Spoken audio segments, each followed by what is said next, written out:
take a bow, number 13. Really stopping the game. Can we get the base after the game? This is pretty absurd. It's just a hell of an accomplishment. Totally, but you can't stop the game and run a highlight montage.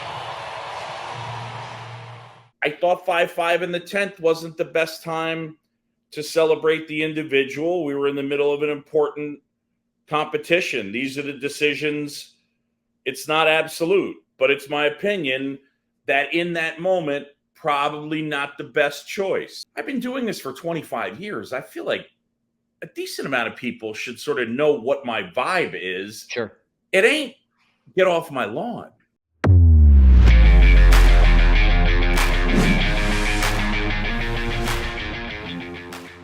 Hey, welcome into the Setup Man podcast. It's me, Kyle Stanley, coming to you with our new series today with broadcasters. We got a 4-week series with MLB broadcasters, but before we do, I'm just really excited that you're here listening to us. It's episode number 6 today. But today, before we get into our new broadcaster series, I've got a very, very fun announcement, and that is if you're watching on YouTube and you're seeing this Setup Man hat, and you're like, hey, that's pretty nice right there. Yeah, the Setup Man on the side, or the shirt. Setup Man shirt. These are some of my favorite shirts to wear. Stretchy. They're breathable. I love them. If you want to get one of these, I'm going to give you literally the easiest way to get this swag. Eventually, I'm going to be charging for the swag, but right now it's free. And here's all you have to do. It's 3 easy steps. Number 1, review us on either Apple or Spotify, or subscribe and leave a comment on our YouTube channel. So you get either or. You can either rate and review on Apple, rate on Spotify, or subscribe and leave a comment on YouTube. Make sure that you re-listen to that. Rewind 10 seconds if you need to hear that again. Then, whatever you decide to do, take a screenshot and send that screenshot to me, Kyle@setupman.net. So number 1, review. Number 2, take a screenshot. Number 3, email me that screenshot to Kyle@setupman.net. If you do just that, that's all you got to do. I'm going to send you either a hat or a shirt, whichever one you like. And I might even give you a bonus on one more thing that you can do if you want to get both. So go ahead and do that. Super simple. We'll go ahead and put those instructions in the show notes. But that ends November 1st. So as this is released today in middle of October, we're going to end that November 1st. So if you do this after November 1st, you're not going to get this opportunity. But also go to setupman.net to see all of our episodes and make sure to subscribe to our list because we are going to have even more of these fun giveaways, more of these fun contests coming up. Now, let's go ahead and start our 4-week broadcaster series. Today is Boog Sciambi. Now, this series is very special to me because I myself wanted to become a broadcaster. That was really my whole experience going through college was I was dead set on becoming a broadcaster. And these 4 guys were instrumental to my path in that. And you'll see Boog, who we're going to start with, was someone I actually got to work right next to. Matt Vasgersian, I got to work with him for 2 years. Len Casper was just so gracious in allowing me to be able to have dinner with him every time he came into San Diego. And Chip Carey, I grew up listening to him being a Cubs fan. So this whole series has a really cool place in my heart. But with that, let's go ahead and start today's episode. Boog Sciambi goes by Boog. Real name is John. He's the Cubs broadcaster, and the reason we're starting with him is because he's actually been in the news recently. Him and his broadcast partner, JD, were kind of, in some hot water there for what they said about Ronald Acuna's 70th stolen base. If you haven't heard about it, long story short, Ronald Acuna had his 40 home runs, already had become the first ever 40-50, so 40 home run, 50 stolen base player. Then he did it at 60 stolen bases, and then he did it at 70 stolen bases, and it was at a very key time during the game and during the Cubs season, who the Braves were playing, that had this happen in a blowout game or in the second inning, who cares? But it was the 10th inning of a 5-5 game. If the Cubs had won, they get to keep their postseason hopes alive. If they lose, it is a intense uphill battle with only a few games left in the season. And basically, Ronald Acuna, he's putting the base above his head, and there's a montage that's being played out there in the outfield of all of his stolen bases for the year. And the broadcasters, as you heard at the beginning of that, were just kind of like, seriously, this is when we choose to do it. So he got a lot of lashback on that. We're going to talk about that. We're going to also talk about his job with the Cubs and how that came about, his role with MLB The Show, and also he's got a really cool project with Project Main Street fighting ALS. So make sure to hear how you can get participating with that as well. And please do yourself a favor. Stay to the very end because there is a hilarious Torey Lovullo story, the manager of the Arizona Diamondbacks. I literally had tears in my eyes from this story that Boog told. So without further ado, you can stop listening to me. Let's go ahead and listen to Boog Sciambi here on the Setup Man podcast. All right, Boog, this is fun for me, not just because you have worked with so many people, but I got to run stats for you back when I was still a college student in your days with the Braves. I was working for the Padres.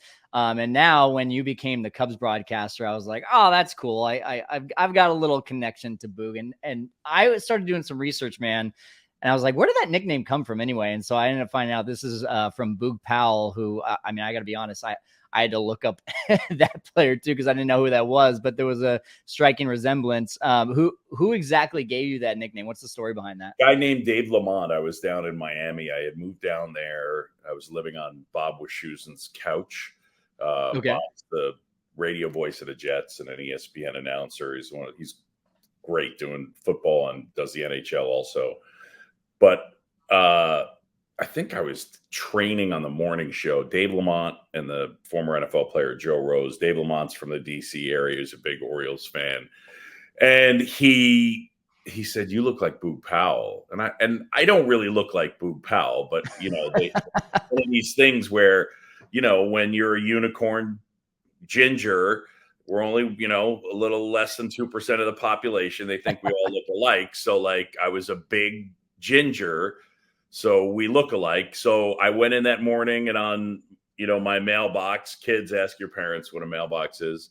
At the office, it said John Sciambi, and the next day I came in and it taped over it was Boog Powell, and it just kind of stuck. That's awesome. So I got to ask, the South Park episode about redheads taking over the world, is there truth to that? People start different rumors, like even Vin Scully, was one of us, read something on the air that we were going to go extinct. We're not going extinct. We are unicorns. We're the ultimate minority. And I don't think it's taking over the world. We've been secretly running the world for a long time, and people just we're just gonna have to get used to that fact, huh? Guys, if you're listening in, Setup Nation, if you're listening in, you're like, why does this voice sound familiar? Well, that's because Boog, as of 2022, is now the voice of MLB The Show. Yeah. First of all, congrats. That's super cool. I know Matty V was the voice before, and we got to have him on the show. What was getting that call like, and what was that process like of doing all these recordings without actually a game going on? Was that kind of weird? It's very weird. Maddie's a really good friend of mine. We've known each other a long time, and getting a chance to do it is really cool. It's cool to be, I think, to some extent, impacting younger baseball fans. Yeah. Finding out that I was doing it was a thrill. The process is different. You hit on there's no game going on.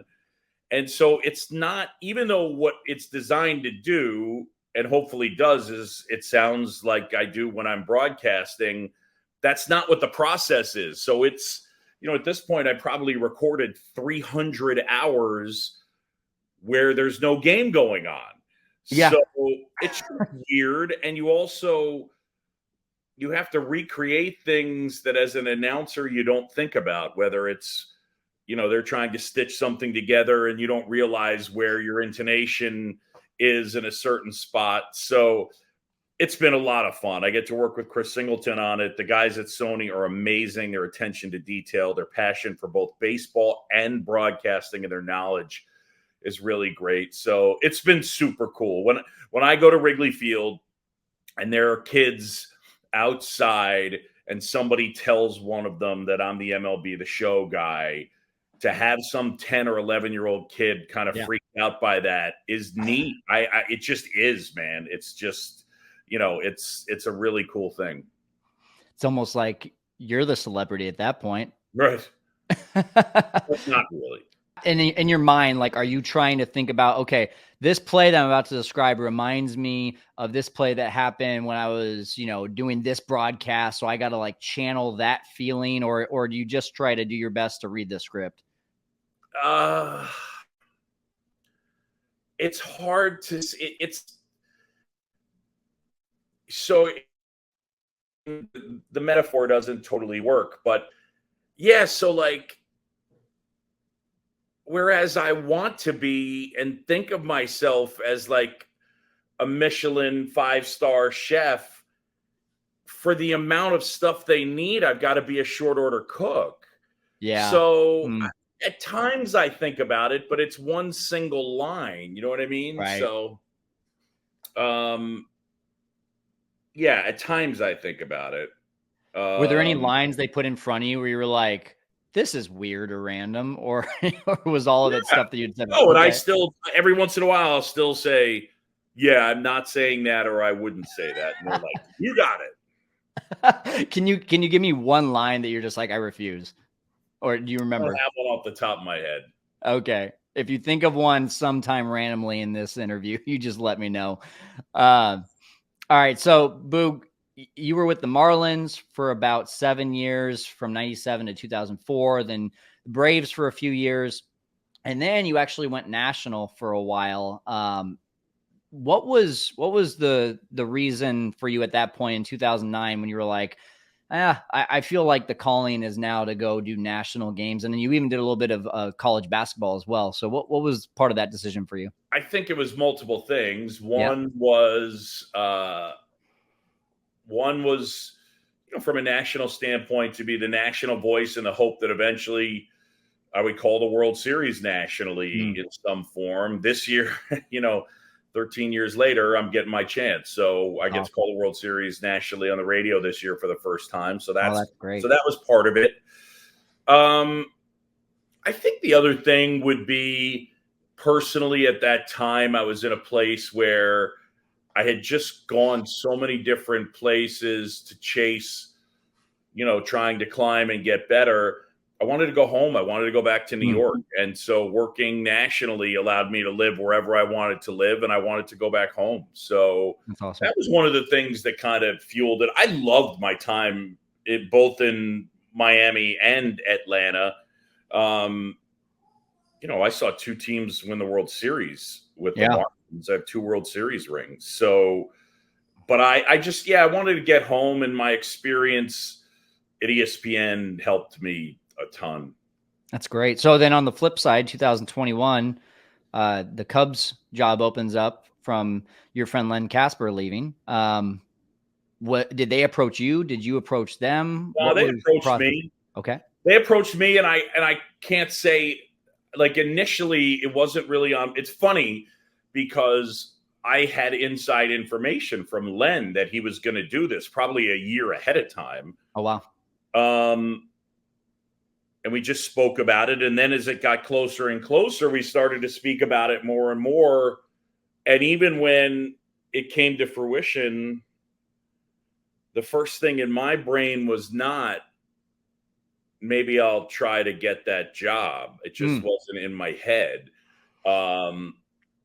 And then I think it just ended up being a confluence of events. I think the more I talked with the Cubs people, and the more I really sat with it, the more I realized that it was a really good fit. And also, ESPN continued to move away from the baseball business. When I went there in 2005, they had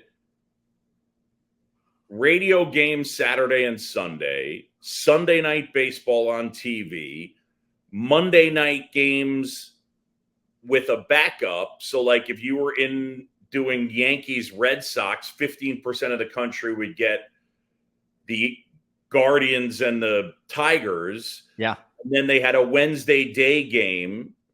And then they had a Wednesday night game and a Thursday game. So a lot of options. So there was a ton of games there.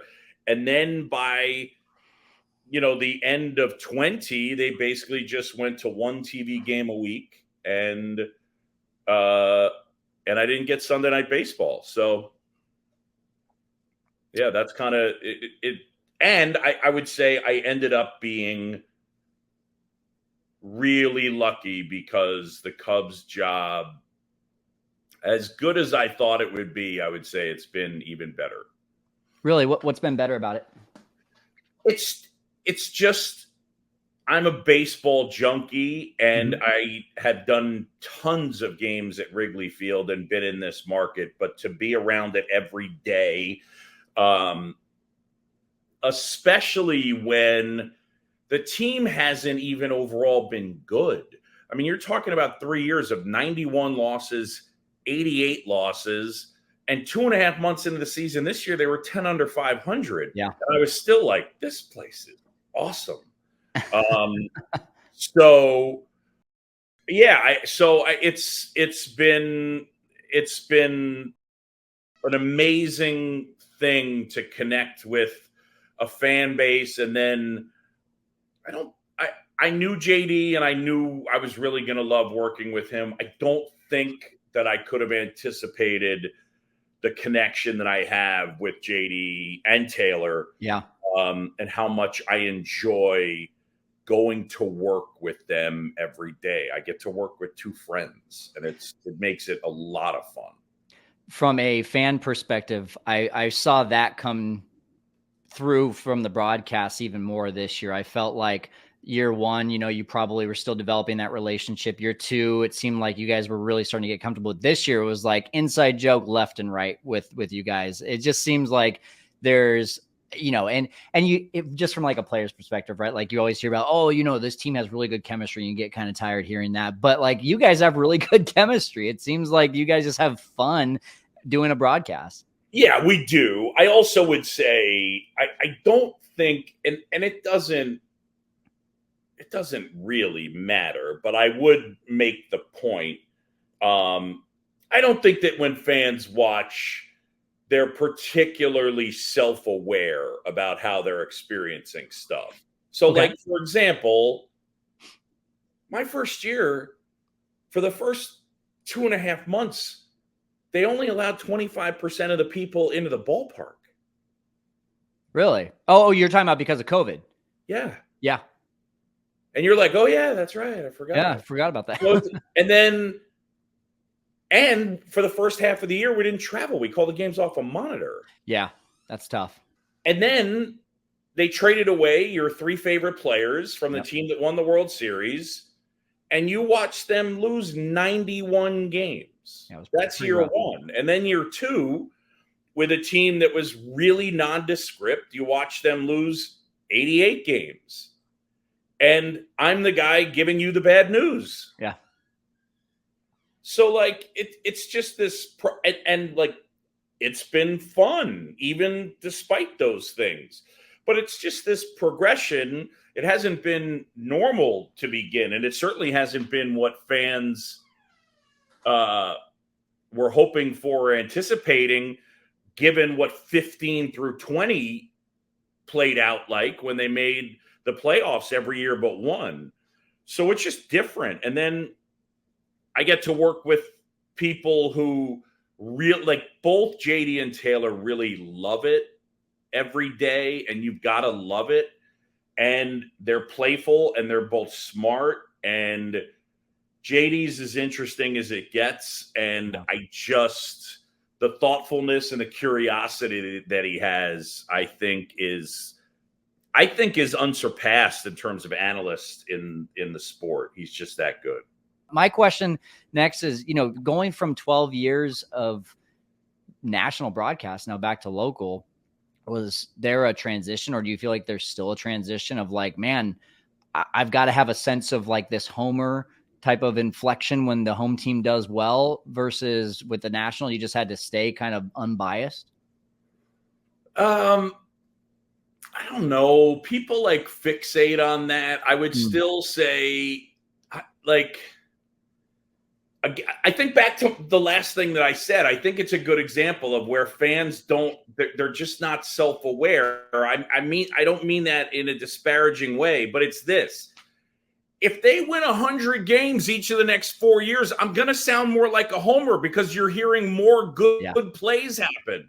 If they lose 91 games, it doesn't sound like I'm all that fired up because they're losing a lot. Yeah. And like, I just think people forget that sometimes. So, I don't think that there was a huge, I mean, you know, I've said, for example, when I'm doing an ESPN game, Bryant is Bryant and Baez is Baez and Rizzo is Rizzo. When I'm doing it for the Cubs, it's KB, Javi, and Riz. Yeah. Like, those are the subtleties. I will say, you know, like in terms of I don't know about the homer thing. The homer thing is not my bag. I mean, I'm just not gonna. If the other team makes a sensational play, the baseball fan in me is gonna react. That's who I am. But it's just more fun when the Cubs win, and I want the Cubs to win, and you're gonna hear that. I don't know that I look at it as anything beyond that. I mean, look, the Acuna stuff is a good example of that was viewed through the prism of the Cubs. It's like the Braves fans were unhappy with what we did. And in our mind, it was like, look, competition's going on. It's 5-5 in the 10th. Maybe we wait on running the highlight montage or lifting the bag. Like, that's the thought. So I was going to ask that a little bit later, but since you brought it up, let's talk about the Acuna thing. You know, I remember when it happened, hearing you and JD kind of talk about it, and I kind of was like, I bet you Braves fans aren't going to like that, but also at the same time, who cares? Because it was such a big. I mean, it was the biggest inning of Cubs baseball so far that year. Because if they won that game, at least there's still some glimmer of a hope. If they lose that game, it's like, you know, it's going to take a miracle for them to make it. And here we go. You know, he gets steal number 70, which, by the way, just breaks his own record. Right. And we're doing a montage. And I saw a lot of Braves fans respond on Twitter, like, well, you know, when he broke the record, he was on the road. And I was like, okay, I can give you that. But also, like, he's stolen other bags at home since then. It had to be number 70. That was just so amazing. It's fun with round numbers is what it is. Yeah. Well, and I even thought about this. I was like, well, what about McGwire? Like, when he hit 70, and in my mind, I was like, you know, he hit 62 and everyone went crazy. And then 63 through 70 in my mind, I was like, yeah, it was just another home run. Then I did watch the replay and I saw that 70, they did make a little bit more of a big deal. Yeah. It was the last at bat of the season. Yes. But it was also in a meaningless game, where this one, like you mentioned, it had huge implications. So do you look? Guys have stolen 70 bases, but like, this is where it gets a little silly. It's like no one had hit 70 homers before. So, but and people have stolen 70 bases before. They just hadn't done it while also hitting 41 homers. Yeah. Like, he's amazing. It's awesome. I think the other part, again, in this age of social media, is just my mic's open. Yeah. They pay me to tell you what I think. And JD too. I thought 5-5 in the 10th wasn't the best time to celebrate the individual. We were in the middle of an important competition. These are the decisions. It's not absolute, but it's my opinion that in that moment, probably not the best choice. I said, if it was 7-0 in the 5th and they want to stop the game for a highlight montage, I'm in.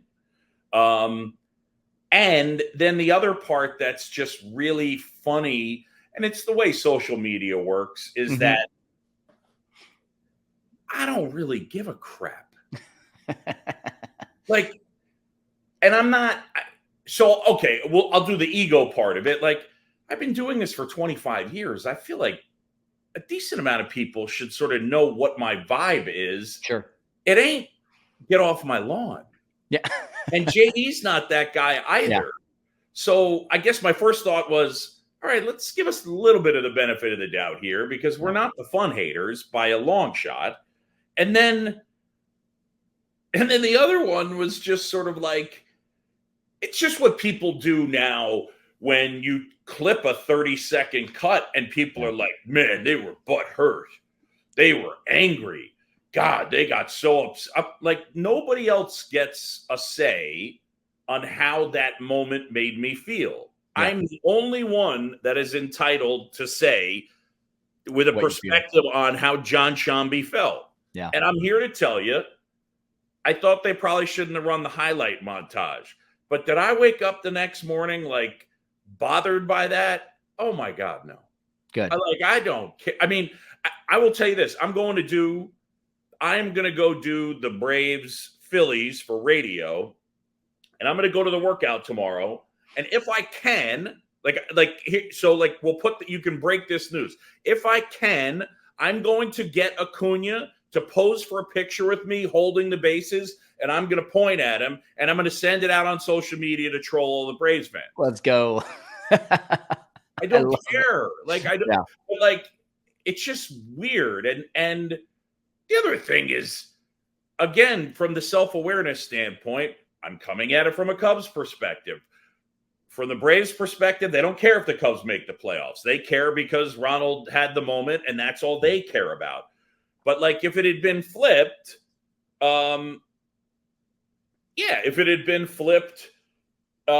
they would be upset. And then in a very snarky way, but I'll stand with the Cubs fan base on this one. They were like, I did an interview with AJ Pierzynski, and he asked me, okay, so let's say it's Bellinger. I was like, okay, but we're Wrigley Field, and we don't make noise on the Jumbotron or get loud on the Jumbotron. We just know to do it. We don't do that. Yeah. So I'm going to go ahead and say we wouldn't have stopped the game in the 10th inning 5-5 to run a highlight montage. That's my thought. Probably would have done it the next day. That's correct. Or right after the game. And whatever. Yeah. That kid is so good. He's such a great player, Acuna. He's so great. He's so much fun to watch. He's so talented. I think he'll win the MVP. I don't have a passionate. I think at this point, I think it's really tight between he and Mookie. There are a lot of advanced metrics. If you go to, wins above replacement and look at the value that Mookie delivers because of the positional versatility, and especially the positional versatility that he delivers being right, second, and short, which is incredible. And he's a superior defender, but I think Acuna is the MVP, and I think he'll win, and I'm good with that. And yeah, I agree. I think Acuna is the guy. I do wonder. I've tried to put myself in the shoes, a lot like what AJ Pierzynski said. Well, what if it was Bellinger? But I think that's what sports is, right? Yes, it is. That's right. Yeah, you get to have a strong opinion about something that the other side is just not going to agree with. But at the end of the day, only thing is you don't I think the only thing that gets a little annoying, and again, there's not a ton of. I was having a conversation with it, but I understand my job is to communicate, but I'm not having a personal conversation with every person. Mm-hmm. So it's like I was talking with someone about Sean McDonough's line in Tampa and him saying, the group here at Wrigley at Tropicana Field seems upset. He said, it's a small gathering. I don't feel like I can call it a crowd. I'm calling it a group. I had somebody say that they took it as he thinks it's beneath him. And that's what, I understand we're communicating, but I was explaining to the Sean is not saying it's beneath him. He did not say it. He went for the joke. And so in the same way, yes, it is what fans are allowed to do, and they're going to have strong opinions. But in the end, if we're going to get into an argument about whether you think I was upset I get to say, no, I wasn't really that upset. I thought they shouldn't have done it, but I'm fine. Moving on. And you're wrong. Stop. That's it. Yeah. That's it. You're entitled to your feelings, and no one gets to tell you how you to say what they are. You don't get to say what they are. Exactly. That's all. So I just think every once in a while we hear things from broadcasters and we think that they're saying something that they may not be saying. You just got to remember, the only person that knows the intent, that understand, is the communicator. So, I mean, we could sit there and, yell the noise and that type of thing, but just circle back and remember, that whole thing I think is hilarious. Yeah. Like, just the amount of stuff and I've been off of Twitter and it's still got back to me because I was doing research and I just ran into it that people were buzzing on it. And then I had friends and people sending me the stuff. So you were a broadcaster starting in the 90s and early 2000s. So if this happened then, do you think you ever get this kind of lashback? No. Yeah. No. Is that something that, you're one of the more active broadcasters I see on Twitter. Some of I would talk to Chip Carey and he's like, I won't touch it. I don't want to subject myself to that. Does opening yourself up to that world impact just your mental health going into a game of no. I mean, you said you don't care, but still, I don't think I'm that active personally. Okay. It depends on what you think about being active. I certainly use it, for charitable stuff and in something that I think is interesting, but I definitely I don't interact with people. I'm not getting into a conversation with people on Twitter. I don't do that. I think Acuna is the MVP and here's why, and then going back and forth with people. I do not have those conversations on Twitter. You're not Buster Olney on Twitter. No. Well, I don't, so I use it to receive information and I like to play. That's the other thing I'll do is I like just sort of dropping something in there and playing, but I'm not directly activating. The only thing the only time, if you want to push my button on Twitter, it happens probably, I'm going to say it happens 10 or 15 times a year. Okay. And it's the epitome of what social media is. The psychology of this, if you just sat and just kept what I'm about to tell you, if you just really breathe it in, it's the epitome of what the psychology of Twitter especially is this 10 to 15 times a year. And this is the one that I can't help to respond to. I will have someone tweet at me, scolding me, correcting me, urging me to do my homework, correcting me for a mistake that I made on the air. On a game that I am not doing. But so the amount of times that people will, it probably happens 10 or 12 times, something like that, but they'll tweet at me to correct me for something that I said that was wrong on a game I'm not doing. Yeah. And then it's okay, so you're tweeting and then doing the thing that you're complaining that I'm doing because you didn't check to see that I'm not actually doing the game. Yeah. And that's the one I'll tweet back and I'll say, I accept your apology. That's usually how I started. Now, can you imagine going live and trying to do the immaculate grid and people just bashing you on how could you think that person played for both the Brewers and the Royals? That's amazing. I need to start doing that. You should. You're a big shoes guy and socks guy too. I see you dropping that on Twitter.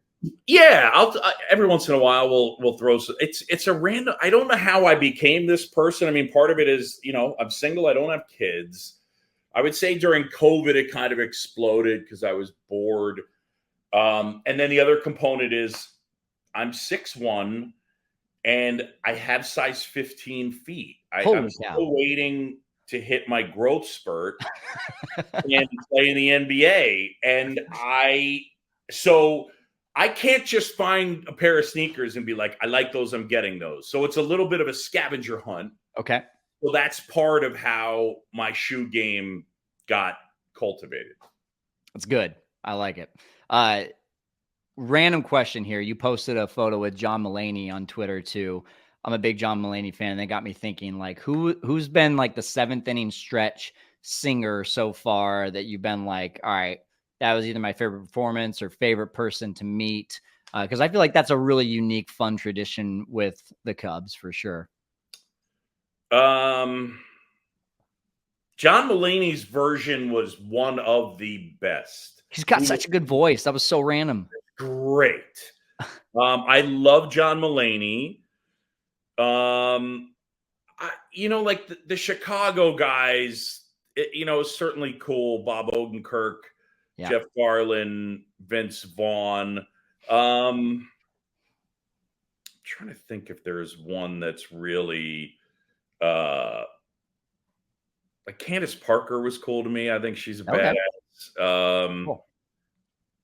I don't know that there was one. I like Roy Wood Jr. a lot, so it was neat to watch him just for, like having watched him on the Daily Show.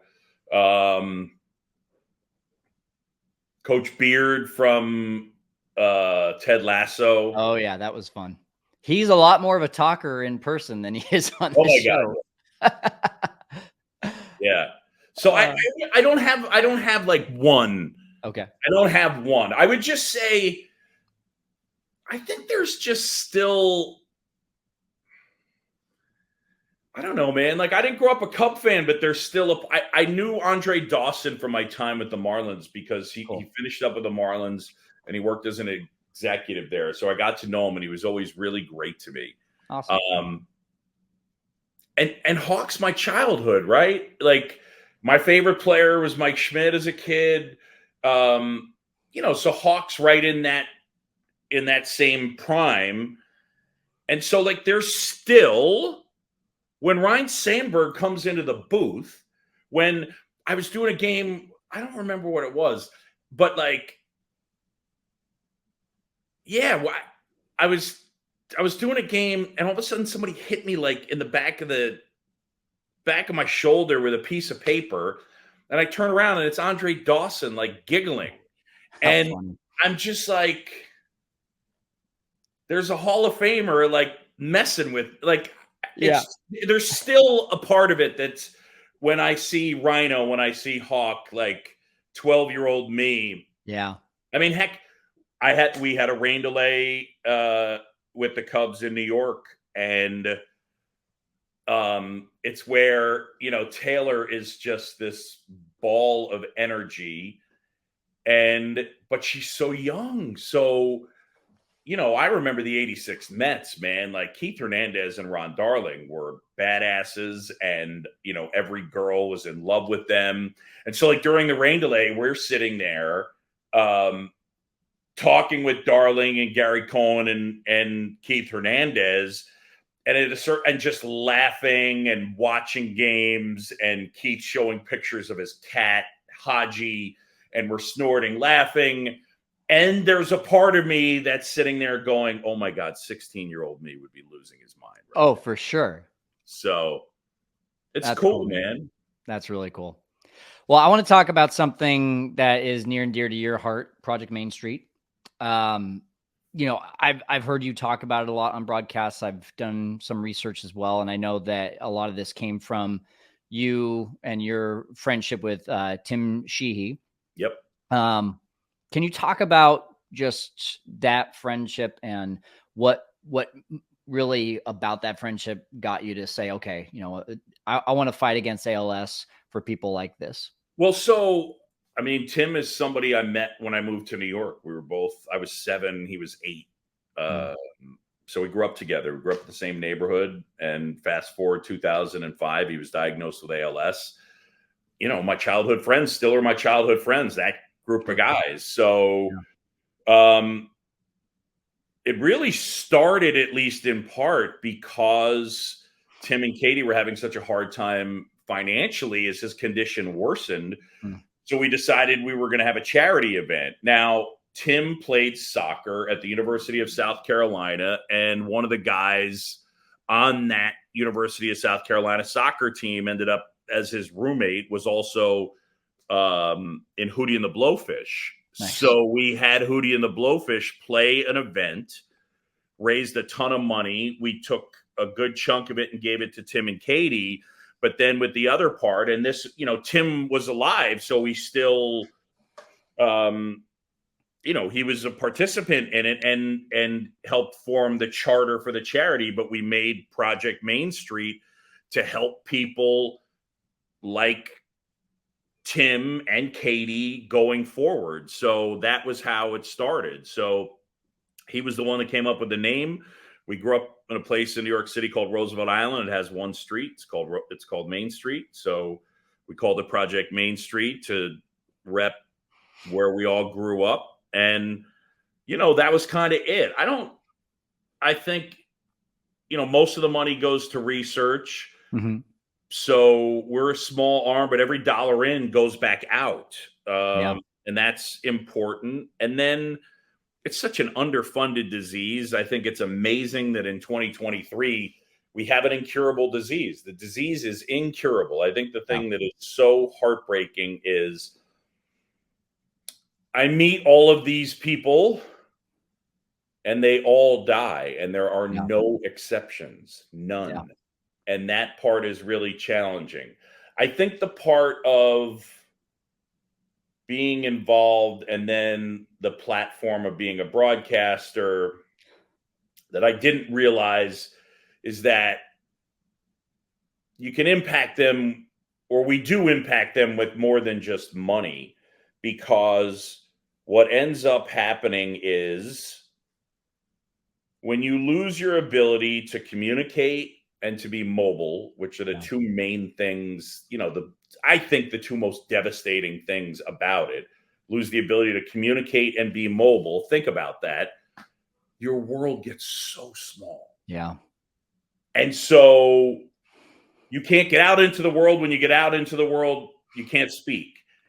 And so so your ability to say, hey, I see you.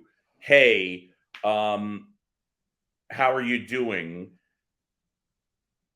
Makes their world bigger again, if not just for a second or for some time or just some care to check in. And it's just really impactful. We did a game earlier this year. I mean, you talk about a wild experience in terms of coincidence, but Dougie Glanville and I, who just finished doing playoffs on TV, and we'll have playoffs on the radio, but we were doing a Cubs game in Anaheim. And we walked out. Doug had rented a car and he parked in a very Doug Glanville random, like out in center field. Like he parked by the big, you know what I mean? Like just not media parking, just wherever. So we get to the car and I go to put my bag in the trunk of the car.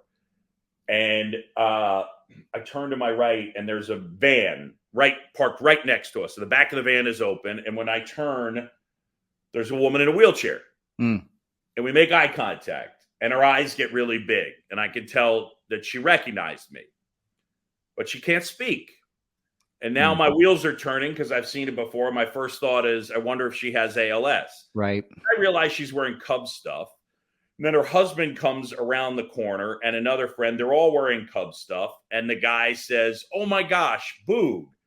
Hey, I'm Manny. This is my wife, Florida.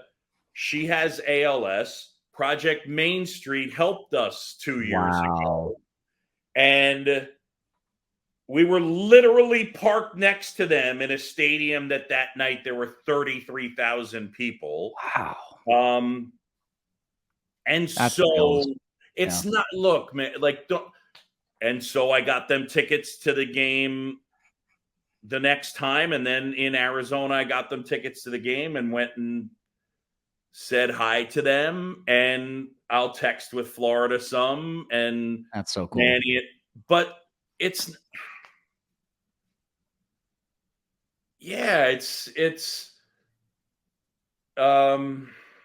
It's close to your heart. Yeah, it's close to my heart. And then the other part is like, you just learn, I think, as you get older that, our brains can be pretty evil in terms of just the stories we tell ourselves and thinking about ourselves all the time. And being of service is something that I think does everybody good.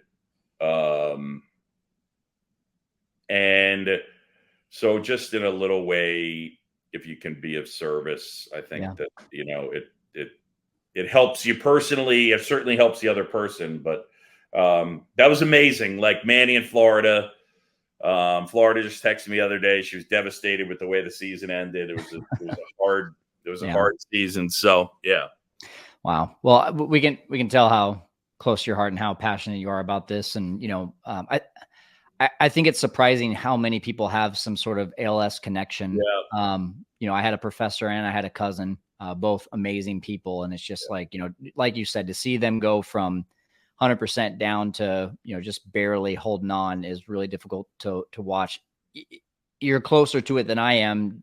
Is there any progress, any hope for? I mean, I don't know how how am I supposed to be the one to frame that? I mean, yes, they have, it's like Chris Snow, who just passed away. He's an assistant general manager with the Calgary Flames. I mean, I literally saw him at the All-Star game with his wife, with Steve Gleason, with Sarah Langs. Gleason and Langs, who both have ALS. And like, if you had told me at the All-Star game that Chris was going to die in September, I would have been like, yeah, I don't think so. Wow. But Chris also, in terms of his diagnosis, lived way longer and took drugs that helped sustain him longer. So, I mean, yeah, they're doing stuff to, and Chris had familial ALS, which is different than, like what Florida has, where, just the sort of standard, like Chris had multiple people in his family that's had it. And that is able to be affected by a certain type of medicine that can kind of prolong effects. But right now we're not, close to curing. Right. Well, Boog, if anyone does want to help and pitch into the cause, where can they go to do that? Yeah. I mean, look, if you're looking to do, research-based donations, the folks at Mass General do an amazing job. Our charity helps people living with the disease. So if you donate $1, it will go to someone with the disease. ProjectMainStreet.org. It's MAINST.org. Okay. And you can buy there. We got cool T-shirts and that type of thing. So, okay. We'll drop that in the show notes, guys. So if you do want to help, go ahead and go down to the show notes. But for now, it's time for our rapid fire segment. Boog, we got our 27th out. You ready to rock? Yes. All right, let's do this. Number one, name one of your pregame rituals. I know there's a million different things, but like if you gave me my scorecard, my pregame ritual is always to have where each team ranks in runs per game, homers, on base, and slugging, and where they rank in ERA, starters ERA, relievers ERA, and strikeout rate. That's like my thing. It's just sort of how I begin. My prep is blank, and the first thing that I will do is write in, where do the Cubs rank in this? Where do the Brewers rank in this? Cool. I like it. You like to be prepared. Favorite player of all time? Mike Schmidt. Not close. Nice. Favorite player now? I don't know that I can do it. I mean, who's the first maybe two or three that come to mind? I mean, I'm down with greatness, right? Like so Trout would be, one of the first guys that would come to mind. With the Cubs, I love Kyle Hendricks. I love broadcasting a Kyle Hendricks start. Cubs fans probably disliked it, but like I love Joey Votto. I love how smart Joey Votto is. I love his career. Yeah. He's interesting. The great stuff on the field. Watching Belly this year was awesome. Watching Dansby Swanson play defense was amazing. I know I don't have a favorite player today the way Mike Schmidt was my favorite player. Cool. How about favorite player, present or past? Favorite coach, present or past, to interview? I know this is supposed to be a lightning round, but I'll use it to say like non-Cub category because Rossi's my dude. Yeah. I'll go Torey Lovullo. And my Torey Lovullo I've known him a long time. I have a good relationship with him. My good Torey Lovullo story that I didn't get in during the broadcast was I used to do walk and talks with a player or a coach on ESPN called 90 Feet. And for an Arizona Angels series, the producer texts me, "What are you thinking about for 90 Feet?" And I texted him back, "I'm thinking about Torey Lovullo." And I waited for him to text me back, and he never texted me back. And so I said, I'll just set up the interview. And I go to text Torey, and then I realized that what I had actually done is at 11 something at night, I had sent Torey Lovullo a text that simply said, "I'm thinking about Torey Lovullo." Oh, no. I looked at the phone and I was like, "No!" And then I had to text him and say, "Torey, I'm really sorry for that weird text." And then when we did the walk and talk, the last question I asked him was, "What's the creepiest text you've gotten in the last 6 months?" And he just looked at me and he goes, "You know." Oh my gosh. He's wonderful. He's great. Oh, that's got to be one of the most heartbreaking and awkward wrong texts that I've heard in a long time. I've told the story a million times. So like, randomly during the broadcast yesterday, Sean Doolittle, who just retired, had heard me tell the story, I guess, because he sends me a text that's saying, "I'm thinking of Torey Lovullo. He might be going to the division series." I was like, yeah. That's going to stick with you for a long time. That's awesome. Favorite broadcaster of all time? I think it's got to be Vin. Yeah. It'd be Vin or John Miller, but just Vin. I don't even think I realized I wanted to do it, but I just could remember listening to Vin. I remember as a kid, I remember in '86, the Buckner play, which I think is one of the most brilliant calls, like little roller up along first, and he's trailing the play, and then it gets between Buckner's legs, and in real time, he says, "Behind the bag," because now the ball's, and he says, "It gets through Buckner. Here comes Knight, and the Mets win it." It's just, I love him. He's radio or TV, it doesn't matter. I think he's one of the best broadcasters, sports, non-sports, whatever. He's a poet. He's a poet. I love it. Favorite non-home stadium to visit? So I'm going to rule out Wrigley and Fenway, and I'll say San Francisco. I love it. 3 hours away from us. We go all the time. What person or thing helped you grow your love for baseball growing up?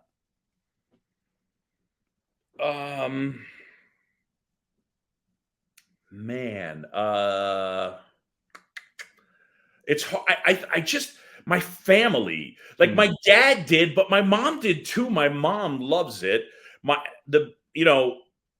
I was 6 years old. My grandparents were leaving to go on a cruise. They explained to me what a cruise was, and I sat there and listened to them. They're like, you go out on a boat and it's big and you gamble and you eat and blah, blah, blah. And the only thing I asked was, "How do you get the box scores?" And they said, "You don't." And I said, "Well, I'm never going on a cruise. I'm out." I'm out. And I've never been on a cruise, by the way, although that's not why.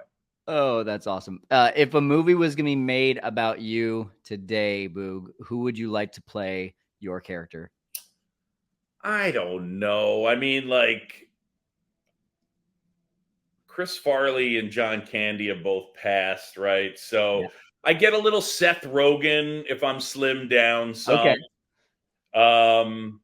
When I'm the voice too down, I actually get. I've in the past I've gotten a little Jason Bateman to me. Oh, okay. I don't know. Those are candidates. How's that? I like those candidates.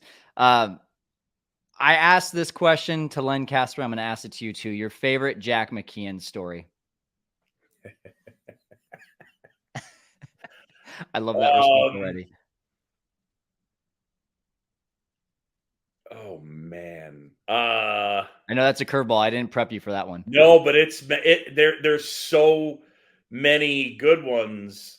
I mean, calling down to the bullpen and saying get the lefty up and saying, well, do you want Almanza or do you want Alvarez? And him being, is it Alvarez? I think so. And him being like, I don't know. I don't care. Just get one of them up. Just get a lefty up.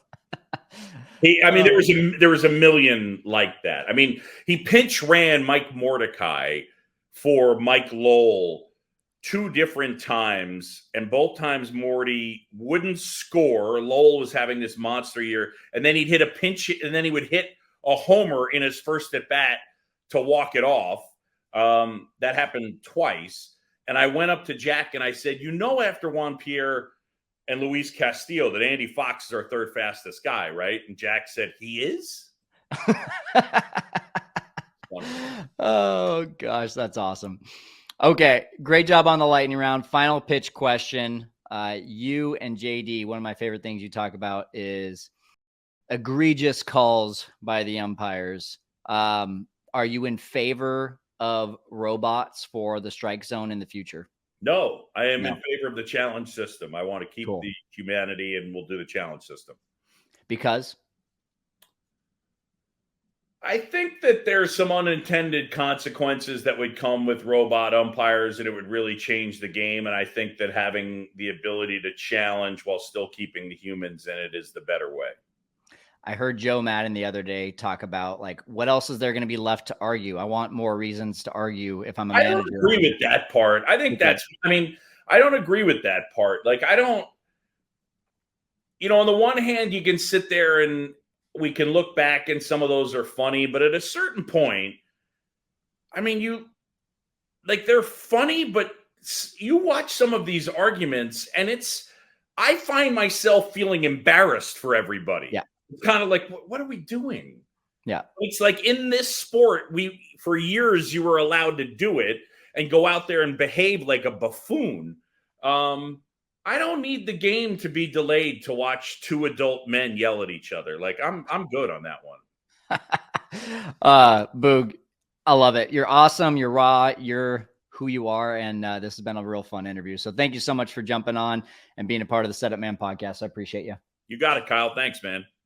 Did anyone else laugh as hard as I did with that story with Torey Lovullo? Like, that's probably my favorite story so far that's been on the Setup Man podcast. Let me know what you thought of this episode. Either review us or go ahead and leave a comment on the YouTube channel. Once again, 3 steps: review or subscribe on YouTube or Apple Podcasts or Spotify. Send a screenshot of that to me at kyle@setupman.net, and I'll go ahead and send you a hat or a shirt of your liking. That only goes till November 1st. Make sure to go ahead and do that before November 1st. Now, next week is week number 2 of our broadcaster series, Matt Vasgersian. I actually worked with Matt for 2 years with the Padres. I can tell you what, he is a very intelligent human being, one of the true students of the game as well. I remember sitting down with him and he told me, if you want to become a broadcaster, and here's exactly what you need to do. And if you feel like there are gaps in your experience or gaps in your knowledge of baseball, go read a book about it. And you can just tell how much this guy studies the game.